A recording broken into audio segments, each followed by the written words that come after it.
Ladies and gentlemen, welcome to Research Roadshow for 8th, and we have midterm elections, early results coming out of the poll booths, and we're going to cover a few of the more significant stories that have emerged so far. And just want to make a quick shout out to my friend Dave up in New York. Hope everything's going well for him. And I want to make a brief commercial announcement. We are holding a mini charrette in California from the 16th until the 18th of November, possibly extending to the 19th or 20th. But please get in touch with me if you have any. The goal of this charrette is to a large Osprey presence there in the courtroom for the embezzlement trial of Mr. Eugene Yu on the 17th, November 17th. We want to make, because it's going to be, it's almost guaranteed that no one else in the media or the alternative media present that day for Mr. Yu's trial. We want to be the sole, we have to guarantee that at least one news agency is there covering the trial. It's the only way we're going to get actual testimony, to see the exhibits, to read the court transcripts. And I encourage everyone, if you live within 100 miles of Los Angeles, please drive up or give me a call, and we'll try and make arrangements for a hotel and for transportation. Anyway, back to the election. It's very early here on the East Coast. It's only 9:20, so we only have about 15 to 20% of the final count in so far for the precincts, the Eastern time zone. But there's still a few interesting stories which have come out. Now, I don't see any major upsets. For example, in Ohio, we have Marcy Kaptur, J.R. Majewski with 5% of the vote in, 63% Kaptur, and 36% Majewski. No big shocker there. I predicted that Kaptur would win that race handily. In the Senate seat, still in Ohio, we have J.D. Vance with 41%, Tim Ryan with 58%. Again, that's with 9% of the vote in. Down in Georgia, we have the race between Herschel Walker and Warnock. Currently, Warnock at 57%, and Herschel Walker has 42%. That's with 22% of the tally in. And for the governor's race, Brian Kemp versus Stacey Abrams, it's 53% Abrams and 6% Kemp. Again, that's with 26% of the tally in there. Over in New York, in New York we still don't have any count. Everything is zero across the board in New York. I was particularly interested in the race for Chuck Schumer's seat. We have Diane Sayre, the LaRouche candidate, going up against Schumer in that race, but again, there's no results yet, which is a little bit strange. I thought that New York would be out in force. They try to get their early numbers out there, especially to help push some of the streams on Twitter and Facebook. I'm going to have a brief timeout right now. I was across the street from a high school today at a public library, and obviously the high school was set up to handle the elections, and the kids didn't have any school today. But coming out of the library, this is around 3:30. a young lady who couldn't have been more than 20 years old approached me and asked me for $1.25. And I said, well, sure, what do you need it for? And she's a day over 20. And she almost started to cry, and she told me she had to get to the sheriff's office to turn herself in so she could be arrested. And, I felt compelled to ask, well, what kind of trouble are you in? And she has now, keep in mind, she's 20 years old.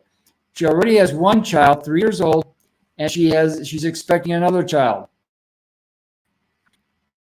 She had a big fight with the father of the oldest child, and it turned into a big, it got a little heavy, and there were some punches thrown. Anyway, she has to turn herself into the sheriff's office.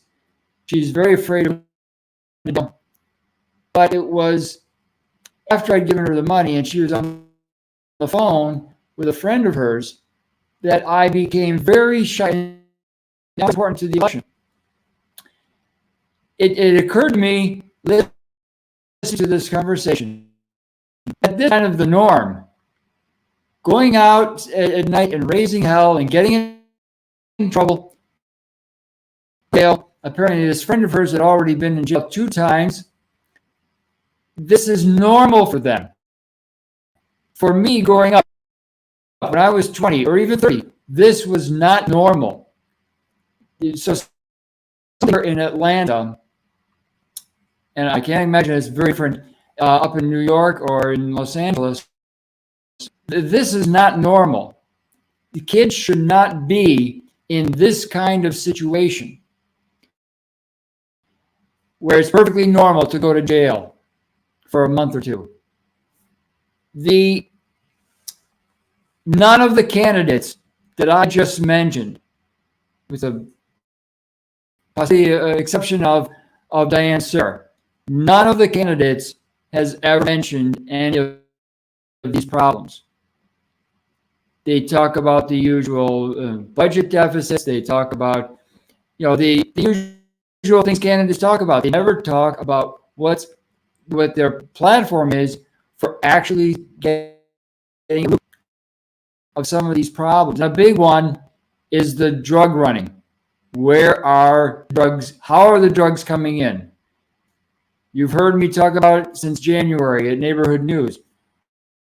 There are truckloads and truckloads of drugs, very heavy drugs, and even worse, coming into Ohio, and nobody knows, and nobody talks about it. Nobody ever wants to talk about how the drugs are coming in. So what I'm trying to drive at is there are, for me, 7 very, very important issues, and none of the candidates are ever talking about them. A good example is the top of the list is money. I have never once heard Tim Ryan or J.D. Vance talk about the Smith Modernization Act. Why is that? Many people in Ohio, voters in Ohio, don't know about the Smith Fund, don't know to ask their favorite candidate what his position is, how he would change it, what kind of bill he would present, what kind of modification, or what he would do to gather the strength numbers to repeal Smith Modernization, written back in 2012. Why do none of the voters know enough about it to ask their candidate how he would handle it? Thanks to Smith Modernization. It's a circular, it's a snake that eats its tail, right? So I'm going to do another update. Harry the Greek. This is what blew me away. Harry the Greek told me yesterday afternoon that most of the 900 counties in Ohio that had a contract with Connect Voting Solutions are still using Connect software or their logistics software, in spite of the fact that Connect has been on the FBI radar for 5 years, and more than a year ago, TrueTheVote.org, TrueTheVote.org drove the Connect situation to the such that the LA prosecutor, the DA down in Los Angeles, was forced to arrest Eugene Yu and bring him to trial. Which means if it got to the point where they could not avoid arresting him, that means it was pretty gross. Why are over 800 counties in the U.S. still using Connect software in spite of the fact that terabytes and terabytes and terabytes have gone back to China? Why is that? Oh, and by the way, those same people who enabled Connect's voting solutions, especially those in Virginia and Arlington, Virginia, we never got settled. We never found out exactly what was going on with the data going to the Balkans through in the 2020 election. You know, where was how is it possible that David Petraeus's name has not been on the tip of the tongue of people like J.D. Vance and Herschel Walker? Why is that? Why aren't they talking about General David Petraeus in 2020? Anyway, update at midnight Eastern, and hopefully we'll have a few more interesting election tallies in by then. Oh, one more thing before I cut off. There's already accusations of irregularities in Arizona and Kentucky. Apparently, there's a Christian Central Church in Mesa, Arizona. They had to shut down the polling station and tell everyone to go to a different polling station. Hopefully, at midnight, I'll give you a little more on that story. And in Kentucky, a similar situation where voters were turned away or they had to wait an extraordinarily long time. At midnight. Thanks for tuning in. Please support Harry Greek at brassballs.blog and newsothersmiss.com, and check out his latest the Pentagon. The Pentagon is coming after citizen journalists. See you at midnight or a little bit thereafter. Thanks again for supporting Roadshow.